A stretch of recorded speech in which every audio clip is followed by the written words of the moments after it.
এত অল্প সময়ের মধ্যে আপনাদের এই স্বতঃস্ফূর্ত সহযোগিতায় আমি সত্যি কৃতজ্ঞ। যুক্তিতর্ক সঙ্গে অর্ককে আপনারা গ্রহণ করেছেন, আপনারা মতামত দিচ্ছেন। আমার বিশ্লেষণ এবং অন্যান্য বিভিন্ন ফিল্ডের প্রতিষ্ঠিত মানুষদের সাক্ষাৎকার শুনতে গেলে আপনি যুক্তিতর্ক সঙ্গে অর্ক সাবস্ক্রাইব করবেন, আর লেটেস্ট আপডেট পেতে গেলে আপনাকে বেল আইকন প্রেস করতে হবে। যুক্তিতর্ক সঙ্গে অর্কয় আপনাদের স্বাগত। আপনাদের সঙ্গে আমি অর্ক, আর আজ আমার সঙ্গে একজন বিশেষ অতিথি, রাজ্য বিজেপির সভাপতি, মেদিনীপুরের সাংসদ শ্রী দিলীপ ঘোষ। দিলীপদা, স্বাগত। ধন্যবাদ। অনেকদিন বাদে আপনার সঙ্গে দেখাও হলো এবং আমার অনেক প্রশ্ন আছে আপনাকে, আমি করবার সুযোগ করছিলাম, আজকে সুযোগটা হয়ে গেল। প্রথম কথা, একটু পুরনো প্রশ্ন, একঘেয়েও লাগতে পারে আপনার। 200 টার্গেট করে 77, আপনি যতই বলুন 3 থেকে 77 হয়েছে, এটা আসলে একটা ডিফিট, বড় ধরনের পরাজয়। সেটাকে আপনারা স্বীকার করেন নাকি ওই 3 থেকে 77 হয়েছি এতেই আপনারা আনন্দের? যারা 2টো সিট বাড়ালো তারা জিতে গেল, আর যে 25 গুণ সংখ্যা বাড়ালো তারা হেরে গেল। আমি জানি না এটা কী ধরনের অঙ্ক। ভারতীয় জনতা পার্টি তো প্রথম নিজের সঙ্গে লড়াই করেছে, আমরা ছিলাম 4 নম্বর, এসেছি 2 নম্বর। দ্বিতীয় কথা, আমাদের পার্টি এটা ঠিক যে গত 5 বছরের লড়াই করে আমরা একটা জেতার মতো, সরকার গড়ার মতো পরিবেশ তৈরি করেছি, লোকে বিশ্বাস করতে আরম্ভ করলো সারা দেশেতে, মোদিজির কাজ ইত্যাদি, বিজেপির এখানকার কর্মীদের লড়াই, আর এর অপশাসনের বিরুদ্ধে প্রতিবাদ করেছি আমরা এখানকার সরকার। তারপরে লোকে স্বীকার করেছে, লোকে মুক্তি চেয়েছে। তো আমরা সবসময়, আপনি যদি সরকারই গড়বেন তো আপনাকে টার্গেট তো বড় রাখতে হবে। 3টে আছে, এরা 150 সিট পেয়ে যাবে, কেউ মানবে না।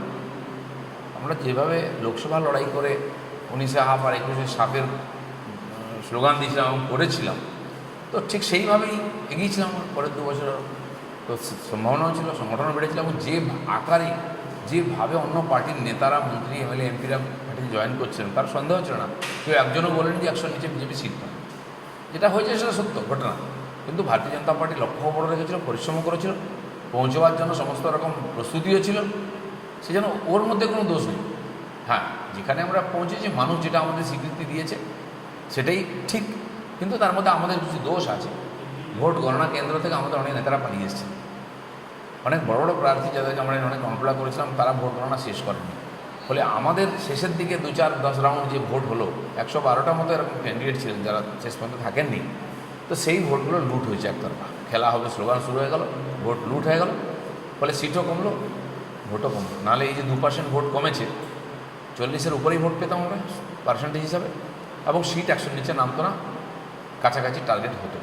সিট জিতা সিটগুলো আমরা হেরে গেছি। কারা কারা ভোট কেন্দ্র থেকে চলে এসেছিল? বিরাট লম্বা লাইন আছে, 2-একটা নাম সব বিখ্যাত লোকেরা, আপনারা ভালো করে জানেন, আমি সেদিকে যাবো না। তো লড়াই এইভাবে জেতা যায় না। যুদ্ধে যদি জিতে আপনার সরকার গঠন করতে হয়, শেষ মিনিট পর্যন্ত লড়াই করতে হয়, যেটা আমাদের সাধারণ কর্মীরা গত বছর করছেন, যেটা শুভেন্দু করে দেখিয়েছে। শেষ মুহূর্ত পর্যন্ত মাটি কামড়ে নন্দীগ্রামে করেছেন, ওখানে অশোক দিন্দা করেছে, তারপরে বার করে যাচ্ছে, অগ্নিমিত্রা পল করেছে, আমাদের কুচবিহারের প্রাক্তন এমপি, আর ওখানে যিনি ছিলেন তিনি, ওখানে নিখিলদা 6000 ভোটে পিছিয়ে ছিলেন শেষ রাউন্ড পর্যন্ত। পুরোনো লোক জানেন, লড়াই করে ওটাই উল্টো হয়েছে, শেষ রাউন্ডে জিতে গেছে। বহুবার হয়েছে জিতা সিট। এর আগের বারে মাননীয় রাহুল দা আমাদের এখানে জোড়াবাগানে দাঁড়িয়েছিলেন, সেখানে আমাদের লিড ছিল, কিন্তু একটা ওয়ার্ডেই সব পাল্টে গেল। তো রাজনীতি এটাই হয়, সেই জন্য শেষ পর্যন্ত গণনা এবং সার্টিফিকেট না পর্যন্ত ছাড়তে নেই, সেইখানে লড়াইটা আমরা হেরেছি। বিখ্যাত প্রার্থী মানে যাদের দিল্লি থেকে উড়িয়ে নিয়ে আসা হয়েছিল, অনেকেই আছেন তার মধ্যে, জানাই, তার বলার কিছু নাই, সবাই জেনে গেছে। এভাবে রাজনীতি হয় না, এভাবে রাজনীতি জেতা যায় না ইলেকশন। তা তাদের ভবিষ্যৎ কি রাজ্য বিজেপিতে? তাদেরকে আপনি কিভাবে চান, কিভাবে তারা এই রাজ্য বিজেপি বা নির্বাচনের সঙ্গে বা আগামী রণকৌশলের সঙ্গে সবাই নির্বাচন লড়বে, সবাই নির্বাচন জিতবে, এরকম হয় না। আমাদের পার্টিতে অনেক বড় বড় নেতা ছিলেন, তারা পলিসি মেকার ছিলেন, তারা সরকার চালিয়েছেন ভালোভাবে, কিন্তু ইলেকশন জিততে পারেননি। হয় লড়েননি, না লড়ে হেরে গেছে। মুকুল রায় আপনার কাছে উদাহরণ আছে, তিনি তো এত বছর রাজনীতি করেছেন, ইলেকশন জিততে পারেননি, আমরাই জেতালাম তাকে রীতিমতো। তারপর উনি কী করেছেন সেটা ইতিহাস, কিন্তু তিনিও ইলেকশন লড়তে যাননি। প্রণববাবু, তাকে কি হয়তো ছোটো করে বলবেন, রাষ্ট্রপতি হয়েছেন, অতবার শেষ জীবনে 2বার জিতেছিলেন তিনি, তাও অধিকদার ত্রিপাই জিতেছেন, তিনি জিতিয়েছেন এত বড় নেতাকে, কিন্তু উনি রাজ্যসভায় ছিলেন। সেজন্য ইলেকশন লড়া, মাস লিডার হওয়া, এটা সবার নয়। পার্টি একটা এক্সপেরিমেন্ট করেছে, সেটা সফল হয়নি। আপনি ইঙ্গিতটা করতে চাইছেন স্বপন দাশগুপ্ত, অনির্বাণ গাঙ্গুলি আমি একজনের নাম বলছি না, এত লম্বা সিরিজ হেরেছেন, 200 লোক হেরে গেছে, তার মধ্যে অনেকেই আছে।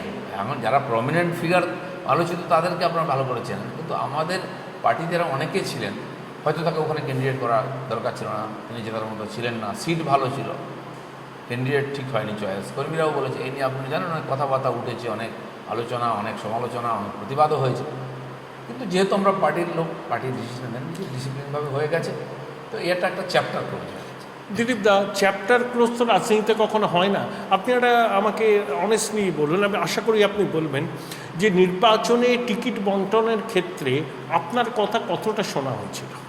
যে টিম ছিল আমি তার মধ্যে ছিলাম একজন, কারো একার কথাই হয়নি। পার্টির একটা সিস্টেম আছে, তারা বিভিন্ন রকম সার্ভে করে, দেখে কারা সার্ভে করছে, কী করছে, সেটাতেও কোশ্চেন মার্কস আছে। তো যাই হোক, আমরা আমাদের মতো করে আমাদের কর্মীদের, আমাদের নেতাদের লিস্ট নিয়ে গেছি। আমরা জানি এরাই লড়াই করেছে, লোকে এদেরকে বাংলার বিজেপি বলেছেন হওয়া উচিত, কিন্তু সেটা সব জায়গায় হয়নি, সেজন্য ক্ষোভ বিক্ষোভও হয়েছে।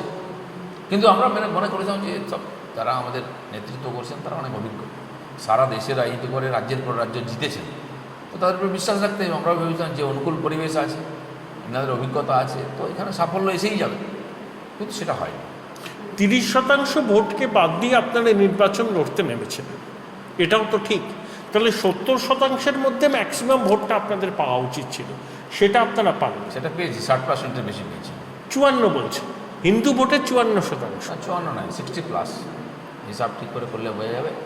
ভোট আপনি টোটাল ভোট না, পোলিং ভোট যেটা কত পার্সেন্ট হিন্দু ভোট পোলিং হয়েছে তার পার্সেন্টেজ ধরুন, তাহলে আমরা মোর দ্যান 60% পেয়েছি। খারাপ নয় এটা, কিন্তু স্ট্র্যাটেজিক্যালি অনেক জায়গায় আমরা হেরে গেছি, পাওয়ার পরেও সেটা পাইনি, আমরা চলে গেছে। আপনি এখানে বলছেন 30%, আসামে 34% মুসলিমে আছে, তারপর খ্রিস্টান আছে, তখন 60% লড়ে আমরা জিতেছি। সেটা অসম্ভব কিছু নয়, জিততে পারি, জিতেছি, গোয়াতে আমরা জিতেছি। তো এখানে একটা অন্য ধরনের হয়ে গেছে, আমরা এটা জানতাম, সে অনুযায়ী স্ট্র্যাটেজিও ছিল। সব জায়গায় ঠিকঠাক হয় না, সব প্রার্থী নির্বাচন, প্রচার, বুথ ম্যানেজমেন্ট, সব জায়গায় মনে হয়েছে আমাদের কোথাও খামতি ছিল, তার টোটাল একটা রেজাল্ট এটা। সাংগঠনিক দুর্বলতা একটা বড় কারণ। সাংগঠনিক দুর্বলতা থাকলে আমরা জিতলাম কী করে? পঞ্চায়েত কী করে জিতলাম? পার্লামেন্ট কী করে জিতলাম? সাংগঠনিক দুর্বলতা ছিল না, সাংগঠনকে ঠিকমতো ব্যবহার করা সম্ভব হয়নি। যে আমাদের ফোর্স ছিল, পুরো ফোর্স আমরা ইউটিলাইজ করতে পারিনি, সেখানে খামতি ছিল। তার কারণে আমরা বড় বড় সভা সমিতিতে বেশি জোর দিয়েছিলাম। পশ্চিমবাংলায় সভা সমিতি আর লোকের ভিড় এর মতন কিছু না। রাজীব গান্ধীকেও দেখতে আসতেন, জ্যোতিবাবুকে লোকেরা দেখতে আসতো, বড় বড় ভিড় হতো, কিন্তু রাজীব গান্ধী লোকেরা জিততো না। শেষবার যখন বুদ্ধবাবু মুখ্যমন্ত্রী ছিলেন, তাদের সভাতেও বড় বড় ভিড় হয়েছিল। এবারেও যে ব্রিগেড হয়েছিল ফ্রন্টে, আইএসএফ, কংগ্রেস, সিপিএম, তারাও সফল সভা করেছিলেন, টিএমসি ভয় করেনি, তাতে একটা সিটও পায়নি। তো রাজনীতি, বাংলার যেটা স্ট্র্যাটেজি, বাংলার যেটা ইকুয়েশন, সেটা একটু অন্য ধরনের। আমার মনে হয় সেটা বুঝতে আমাদের কোথাও ভুল হয়েছে। অল্প খরচে হোটেল ও হসপিটাল ম্যানেজমেন্ট কোর্স করে ম্যানেজমেন্টের বিভিন্ন পদে চাকরির সুযোগ রয়েছে। DSN school of management. আর একটা বড় অভিযোগ আছে, বাঙালি সেন্টিমেন্ট, বাঙালি সংস্কৃতি বিজেপি বুঝতে পারেনি। হিন্দি চাপিয়ে দেওয়া, হিন্দিভাষী নেতাদের দাপাদাপি, যেটা মানুষ কিন্তু সত্যিই নিতে পারে না। কংগ্রেসে ইন্দিরা গান্ধী আসতেন না, জাফর আসতেন না, রাজীব গান্ধী আসতেন না, এসে চলে যেতেন। এইভাবে ঘাঁটি আগলে বসে থাকা, প্রতিবার প্রেস কনফারেন্স করা, সেটা অন্য জিনিস। তাদের নেতারা, অবজারভাররা আসতেন, করতেন, তাদের পার্টির পুরনো নেতা ছিলেন, ফলে তাদের সোমেনবাবুকে চিনতেন, আপনারা প্রদীপবাবুকে চিনতেন, মান্নান্দা থেকে এরাকে চিনতেন। আমরা তো সবে জুম্মাকে জুম্মা 7 দিন আমি নিজে প্রেসিডেন্ট, তো সেজন্য আমাদেরও মনে হয়েছে যে আমরা তো কোনোদিন ইলেকশন জেতার জন্য লড়িনি, জিতিনি। যারা জিতেছেন তাদের সহযোগিতা নিয়েছেন। কেন্দ্রীয় পার্টি তাই ভেবেছে, পশ্চিমবাংলায় তো প্রথমবার ইলেকশন জেতার জন্য লড়েছে। আর এইভাবে বিভিন্ন রাজ্যে আমরা জিতেছি, ত্রিপুরায় সফল হয়েছে, আসামে সফল হয়েছে। কে নেতা ছিল ত্রিপুরায়? আজ সরকার আমাদের হলো 5 বছর। তো সেই জন্য এক্সপেরিমেন্ট চলতে থাকে। এই কথাগুলো বিরোধীরা বলেছেন, কিন্তু কোনো চ্যানেল, কোনো সার্ভে কেউ কিন্তু বলেনি বিজেপি হেরে যাবে বা সিট কমবে। তো হারার পরে আমরা পোস্টমর্টম করছি, দেখছি। কিন্তু আপনারা তো পোস্টমর্টমে এটা স্বীকার করেছেন যে উত্তরপ্রদেশ মডেল বাংলায় চলবে না।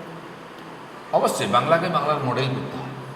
এটা বাংলার মানুষ তো বুঝতে পারে না যে সব ব্যাপারে কেন বিরোধিতা হয়। এখানে মুখ্যমন্ত্রী কেন রাস্তায় হাঁটেন, কেন নবান্নয় বসেন না, এইটা বুঝতে সময় লাগবে। কারণ এখানকার রাজনীতির ধারা, এখানকার মানুষের মাইন্ডসেট, আমাদের সর্বনাশ হয়ে গেলেও আমরা কেন্দ্রের বিরোধিতা করব। ভিখারি হয়ে গেল, রাজ্য ছাড়া হয়ে গেল, কেন্দ্রের যে পার্টি আছে ওর সরকার যেখানে চলছে সেখানে গিয়ে চাকরি করে খাবো, কিন্তু ওর বিরোধিতা করবো। এই যে আত্মঘাতী বাঙালি, এইটা বুঝে নিয়ে আমাদের রাজনীতি করতে হবে। সেজন্য আমরা যখন বিরোধিতা করি, চেঁচামেচি করি, লড়াই করি, আমাদের কেন্দ্রের লোকেরা বলছেন এরকম কেন করছো, এরকম কেন বলছো, তারা ভাবেন যে এটা তো ঠিক হচ্ছে না আমাদের পরম্পরা অনুযায়ী। বাংলার লোক বলছে এইভাবে লড়াই করতে হবে। এই যে একটা বোঝাবুঝির ব্যাপার আছে, এটা হয়তো ইলেকশনের পরে একটা বোঝার সম্ভব। টাকার বিনিময়ে টিকিট বিক্রি হয়েছে, টাকার বিনিময়ে টিকিট বিক্রি হয়েছে এটা কেউ বলবে না। কেউ না কেউ হয়তো কিছু লোককে নিয়ে এসছে, তার কাছ থেকে টাকা নিয়েছে, কিন্তু পার্টি তার যে একটা মাপদণ্ড আছে সে অনুযায়ী টিকিট দিয়েছে। এখন ধরুন একজন নতুন লোক জয়েন করলো পার্টিতে, যে এমএলএ ছিল, মন্ত্রী ছিল, তাকে পার্টি টিকিট দিয়েছে, যে ওর একটা জানাধার আছে, একে লোকে চেনে, 20 বছর রাজনীতি করছে, তো তাকে টিকিট দিয়ে। কিন্তু কেউ যদি তাকে নিয়ে এসে থাকে, তার কাছ থেকে টাকা পয়সা নিয়ে থাকে, তো বোঝা মুশকিল আছে, হয়ে থাকতে পারে, অসম্ভব কিছু না, রাজনীতি সব হয়। The fastest growing digitally enabled university in a conveniently located and vibrant campus. Join Sister Nivedita University, Kolkata for higher education and research. অল্প খরচে হোটেল ও হসপিটাল ম্যানেজমেন্ট কোর্স করে ম্যানেজমেন্টের বিভিন্ন পদে চাকরির সুযোগ রয়েছে। DSN school of management.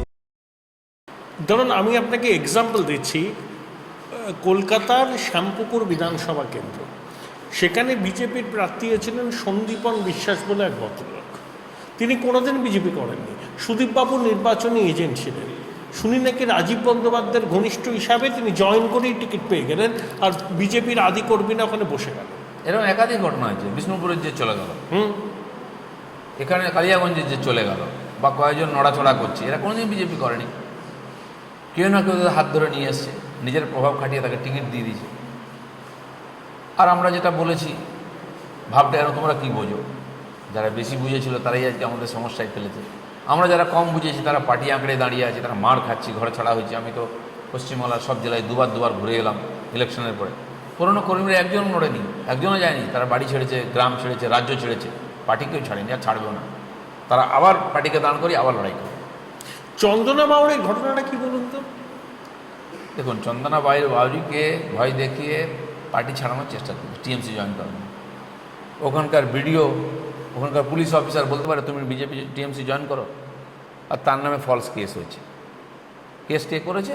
তার একজন সহকারী মহিলা স্ত্রীকে দিয়ে করানো হয়েছে। তার স্বামী তার সঙ্গে আছে, বাকি পার্টি তার সঙ্গে আছে, আর তাকে নিয়ে বদনাম করে, তাকে কেস করে, তাকে ভয় দেখানোর চেষ্টা হয়।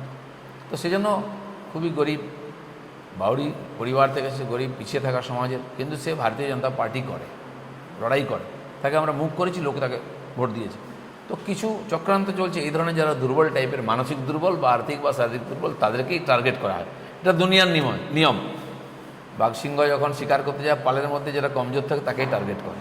তা আমাদের মধ্যে যারা কোনো না কোনোভাবে টার্গেট, যারা আদর্শগতভাবে পরিপক্কতা কম আছে, বা সামাজিকভাবে বা আর্থিকভাবে, তাকে হয় লোভ দিয়ে বা ভয় দিকে টিকে তাকে নিয়ে যাওয়ার চেষ্টা চলছে। ওই প্রক্রিয়ার মধ্যে আছে ব্যাপারটা, কিন্তু এত সহজ হবে না।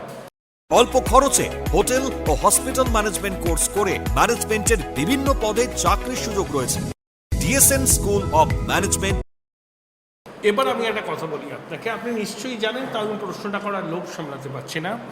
মাননীয় মুখ্যমন্ত্রীর খুব ঘনিষ্ঠ একজন মানুষ, তিনি ছবি আঁকেন, আপনার বাড়ির থেকে তার স্টুডিওর দূরত্ব বেশি নয়। তিনি হিন্দু স্কুলের প্রাক্তন ছাত্র। বালুরঘাট থেকে যিনি নির্বাচিত হয়েছেন, তিনিও হিন্দু স্কুলের প্রাক্তন ছাত্র। সেইখানে সেই জনৈক শিল্পী ভদ্রলোক ডক্টর অশোক লাহিড়ীকে মুখ্যমন্ত্রীর ইচ্ছার কথা জানান। মুখ্যমন্ত্রী চান যে অশোকবাবু জয়েন করে অর্থমন্ত্রকের দায়িত্ব নিন। অশোকবাবু কিন্তু অরাজি ছিলেন না, তিনি একটা শুধু সরকারের কাছ থেকে একটা চিঠি চেয়েছিলেন যে তাকে ডাকা হচ্ছে। সেই চিঠিটা মুখ্যমন্ত্রী দিতে চাননি, প্রোটোকলে বাধা। তো অশোকবাবুর মতো লোক যদি পা বাড়িয়ে থাকেন, তাহলে বিজেপির বিশ্বাসযোগ্যতা দিলীপটা কোথায় থাকবে? না, অশোকবাবু তো আমাদের পার্টিতে নতুন এসেছেন, তিনি নন পলিটিক্যাল, তিনি একজন অর্থশাস্ত্রী, তিনি রাজনীতির মারপ্যাচের মধ্যে পড়েন না, জানো না। তাকে আমরা প্রজেক্ট করেছিলাম, যেভাবে মমতা ব্যানার্জি ভাবছেন আমরাও প্রজেক্ট করেছিলাম যে আর্থিক বিষয় দেখতে হবে, বাংলার অর্থনীতিকে উন্নত করতে হবে, সেটা নিয়ে এসেছি। কিন্তু যে লোকটা এত বড় সেলিব্রিটি, সে এলো এমপি হলো, 7 বছর মন্ত্রী থাকলো, আর মন্ত্রিত্ব চলে গেলে পার্টি ছেড়ে দেবে। আমরা আবার নিজেকে গর্বিত বাঙালি বলে করি, যারা বাঙালির মুখ, বাঙালির গর্ব, তারা যদি এরকম করেন, তাহলে বাঙালি সমাজ কোথায় পৌঁছে গেছে? বাঙালির ক্রিমিলিয়ার যদি এই লোভী আর এই ধরনের আত্মকেন্দ্রিক মানসিকতা হয়, সে বাঙালিকে নিয়ে গর্ব করার মতো কী আছে? বাঙালি চিরদিন সেলিব্রিটিতে নিয়ে আনন্দ করেছে, রাজনীতির দিকে যায়নি। শিল্পী, সাহিত্যিক, বুদ্ধিজীবী, শিক্ষক এদের নিয়ে গর্ব করেছে, তারাই সবচেয়ে বেশি ধোঁকা দিচ্ছেন আজকে।